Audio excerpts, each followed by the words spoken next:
Hello and Shabbat Shalom to you. Hope that you are having a wonderful afternoon that will quickly and swiftly translate into a wonderful Shabbat. Shabbat this week is the Torah portion of Ha'azinu, which means to listen. Hence the image behind me of Israelites listening to Moses. That's Moses over here. And this is essentially the last Torah portion in the Torah. It's the penultimate Torah portion, but there's one more clearly, but it's called V'zot HaBracha, and it's connected to Simchat Torah. That's the last piece that we read, and then start with Genesis again. So it doesn't really get its own week. So there's another Torah portion, but it doesn't get its own week. It's connected to Simchat Torah. So this is essentially the last week of the Torah, and Moses knows, by the way, when he stops to speak, then he will die at the age of 120. And so this is part of, and has been in the book of Deuteronomy, the 37-day-long speech that he's been giving to the Israelites, giving them as much information as possible to prepare them for entering the homeland, to prepare them for having Aaron lead them into the homeland, into our homeland, into Israel. And so he does so in a couple of different ways. One is this idea of listening, which I think is fascinating, by the way, because the listening part is him asking the Israelites to listen and to focus. So we'll talk about that for a minute, and that is, it's almost like the friends, Romans, and countrymen, lend me your ears listening. It's not even just listen, it's fully listen to what I'm saying to you.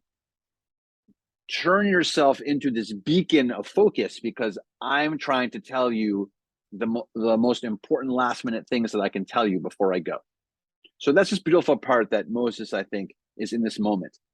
The other beautiful part is that this is a poem or a story. It's Ha'azinu is actually written in the Torah. It looks like a poem with these smaller, more narrow columns. And it's interesting that Moses, who we know from the beginning, has some kind of a speech impediment, but then now, amazingly, he's able to give this 70 line poem or song now as he says goodbye to the Israelites.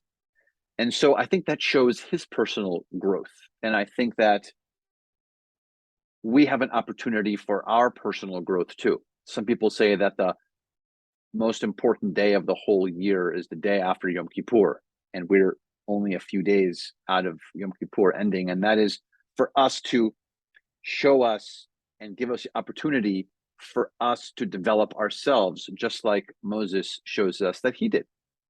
And he's also asking us to do the listening, the full listening, the appreciation of how the Chagim, how the high holidays have gone, and how we hope our year will go.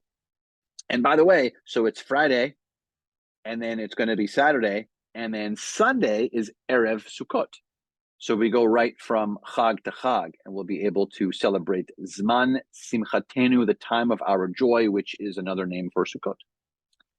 So I hope that we all will spend some time reflecting on the idea of, are we really listening fully?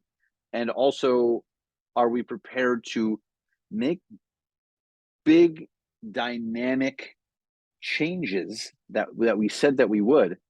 Just like Moses did in his life, to go from someone who was slow of speech and slow of tongue to someone who shares a poem with us, a song with us.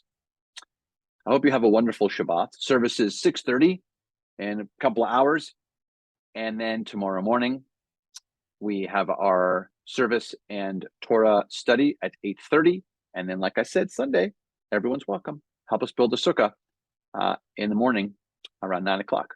All right, Shabbat Shalom.